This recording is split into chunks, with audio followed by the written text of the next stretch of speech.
യേശുവെ നന്ദി, യേശുവെ ആരാധന. ഡിവൈൻ കൂട്ടായ്മയുടെ യൂട്യൂബ് ചാനലായ DFMലേക്ക് നിങ്ങളെല്ലാവരെയും ഹാർദവമായി സ്വാഗതം ചെയ്യുകയാണ്. ഇന്ന് ദൈവം ആഗ്രഹിക്കുന്ന വളരെ പ്രധാനപ്പെട്ട ഒരു കാര്യമാണ് നമ്മളെ വീടുകളിലുള്ള പ്രാർത്ഥനകൾ എന്ന് പറയുമ്പോൾ, ഈ കാലഘട്ടം എന്ന് പറയുന്നത് യേശുക്രിസ്തു തനിക്ക് വേണ്ടി ദൈവജനത്തെ പ്രത്യേകമായും മറ്റ് മതങ്ങളിൽ വിശ്വസിക്കുന്നവരെ തിരഞ്ഞെടുക്കുന്ന ഒരു കാലഘട്ടമാണ്. യേശുവിന് മതമില്ലല്ലോ. ആകയാൽ പ്രിയ സഹോദരങ്ങളെ, യേശുക്രിസ്തു തിരഞ്ഞെടുക്കുന്ന മക്കൾ അവർ ദൈവവചനം സ്വീകരിച്ച് പരിശുദ്ധാത്മാവിനാൽ അഭിഷേകം പ്രാപിച്ചു കഴിയുമ്പോൾ അവരിൽ കൂടി പ്രാർത്ഥനാ കൂട്ടായ്മകൾ ഉണ്ടാകണമെന്നും ആ പ്രാർത്ഥനാ കൂട്ടായ്മയിൽ ദൈവത്തിൻ്റെ അത്ഭുതങ്ങൾ സംഭവിക്കണമെന്നും അതുവഴി ആ ദേശത്തുള്ള ജനങ്ങൾ യേശു ഏക രക്ഷകനും ഏക ദൈവവുമാണ് എന്നുള്ള സത്യത്തെ തിരിച്ചറിഞ്ഞുകൊണ്ട് സകലരും സുവിശേഷം അറിയണമെന്ന ദൈവത്തിൻ്റെ ഒരു വലിയ പദ്ധതി പ്രകാരമാണ് ഈ അത്ഭുതങ്ങളെല്ലാം ദൈവം ചെയ്യുന്നത് എന്ന ഒരു ഓർമ്മപ്പെടുത്തലാണ് ഞാൻ ഇപ്പോൾ പങ്കുവച്ചത്. മത്തായി 6:33 നിങ്ങൾ ദൈവത്തിന്റെ രാജ്യവും നീതിയും അന്വേഷിക്കുക, ബാക്കിയെല്ലാം നിങ്ങൾക്ക് ചേർത്ത് നൽകപ്പെടുമെന്ന് നമ്മൾ വായിക്കുന്നത് ഇവിടെയാണ്. ആദ്യം അവിടുത്തെ രാജ്യവും നീതിയും അന്വേഷിക്കുക എന്ന് പറഞ്ഞാൽ എന്താ അതിന്റെ അർത്ഥം? ദൈവത്തിൽ ആനന്ദിക്കുക, പരിശുദ്ധാത്മാവിൽ സന്തോഷിക്കുക. ഈ പരിശുദ്ധാത്മാവിനെ സ്വീകരിക്കുവാൻ മതം മാറേണ്ട ആവശ്യമില്ല. ബൈബിൾ വായിക്കുമ്പോൾ നമുക്ക് പരിശുദ്ധാത്മാവിനെ കിട്ടും. കാരണം ബൈബിളിൽ അച്ചടിച്ചു വച്ചിരിക്കുന്ന വചനത്തിൽ കൂടി ദൈവം പറയുന്നത്, ഞാൻ പറഞ്ഞ വചനം ആത്മാവും ജീവനുമാണ്. അപ്പോൾ ബൈബിൾ വായിക്കുമ്പോൾ ആ വ്യക്തിക്ക് എന്തിരിക്കുന്നു? ആത്മാവിനെയും പരിശുദ്ധാത്മാവിനെയും ലഭിക്കുന്നു, ദൈവിക ജീവനും ലഭിക്കുന്നു.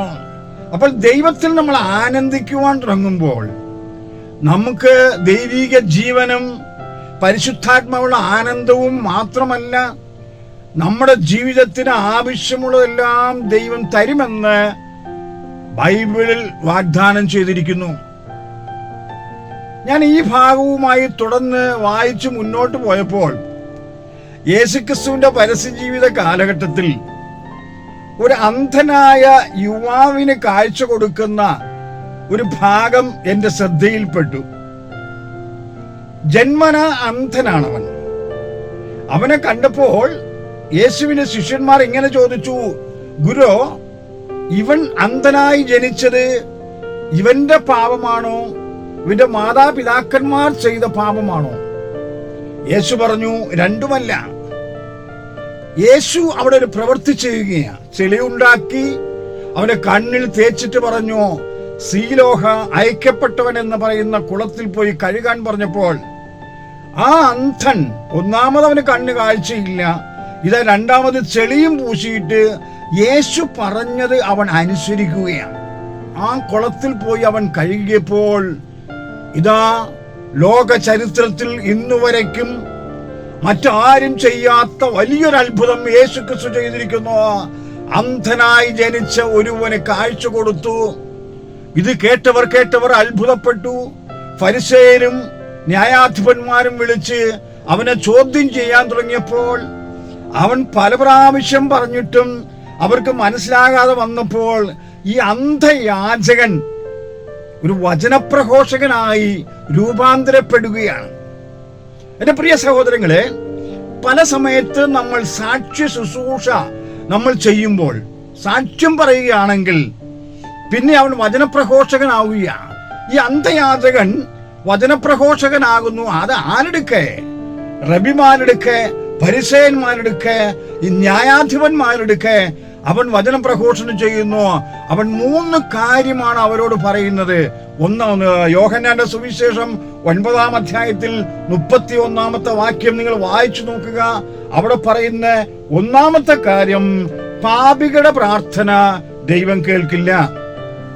2-ാമത്തെ പ്രാർത്ഥന, ദൈവത്തെ ആരാധിക്കുന്നവരുടെ പ്രാർത്ഥന ദൈവം കേൾക്കും. 3, ദൈവത്തിന്റെ ഇഷ്ടം നിറവേറ്റുകയും വേണം. ദൈവത്തെ ആരാധിക്കുന്നവരായി നമ്മൾ മാറണം. ദൈവത്തിന്റെ ഇഷ്ടം നിറവേറ്റുന്ന മക്കളായി നമ്മൾ രൂപാന്തരപ്പെടുമ്പോൾ, യേശുവിൽ പ്രിയ സഹോദരങ്ങളെ, നമ്മുടെ കുടുംബത്തിൽ, നമ്മളിൽ കൂടി നമ്മുടെ അയൽപക്കത്ത്, നമ്മുടെ സമൂഹത്തിൽ യേശുക്രിസ്തു ജീവിക്കുന്ന ദൈവമാണ് എന്ന് എല്ലാവർക്കും മനസ്സിലാക്കുവാൻ സാധിക്കും. അങ്ങനെ മനസ്സിലാക്കുക വഴി അവർക്കും യേശുവിന്റെ നാമത്തിൽ വിശ്വസിക്കുവാനും യേശുവിനോട് പ്രാർത്ഥിക്കുവാനും അവരെ ബാധിച്ചിരിക്കുന്ന പൈശാചിക ശക്തിയിൽ നിന്നും, രോഗപീഠകളിൽ നിന്നും, തകർച്ചകളിൽ നിന്നും വിടുതൽ പ്രാപിച്ച് ദൈവം നൽകുന്ന സ്വാതന്ത്ര്യം അനുഭവിച്ച് സന്തോഷത്തോടെ സമാധാനത്തോടെ ജീവിക്കുവാൻ അവർക്കും സാധിക്കും. അപ്പോൾ നമ്മൾ ദൈവത്തിന്റെ മക്കളെന്ന പദവിയിലേക്ക് ഉയരുകയാണ്, നമ്മളും വളരുകയാണ്. അതുകൊണ്ട് പ്രിയ സഹോദരങ്ങളെ, നമുക്ക് നമ്മുടെ വീടുകളിൽ ഇപ്പോൾ ഈ പ്രാർത്ഥന നിന്നുപോയിട്ടുണ്ട് എങ്കിൽ നമ്മുടെ കുടുംബങ്ങളിൽ ഈ കൂട്ടായ്മ പ്രാർത്ഥനകൾ ആരംഭിക്കണം. അവിടെ ഈശോയോടൊക്കെ പറയണം, ഈശോയെ നീ അത്ഭുതങ്ങൾ ചെയ്യണമേ. കാരണം നമ്മുടെ കരങ്ങളിൽ കൂടി അത്ഭുതങ്ങൾ ചെയ്യുവാൻ ദൈവം ആഗ്രഹിക്കുന്നു. നമുക്കതിനുള്ള അധികാരം ദൈവം തന്നിട്ടുണ്ട്. ഈശോ പറഞ്ഞില്ലേ, വിശ്വസിക്കുന്നവരുടെ കൂടെ അടയാളങ്ങൾ ഉണ്ടായിരിക്കുമെന്ന് പറഞ്ഞിട്ടുണ്ട് സഹോദരങ്ങളെ.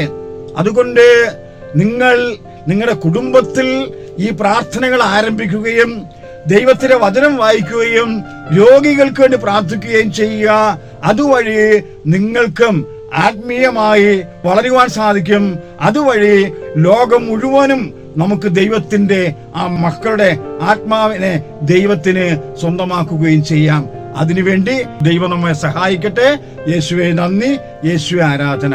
യേശുവേ നന്ദി, യേശുവേ ആരാധന.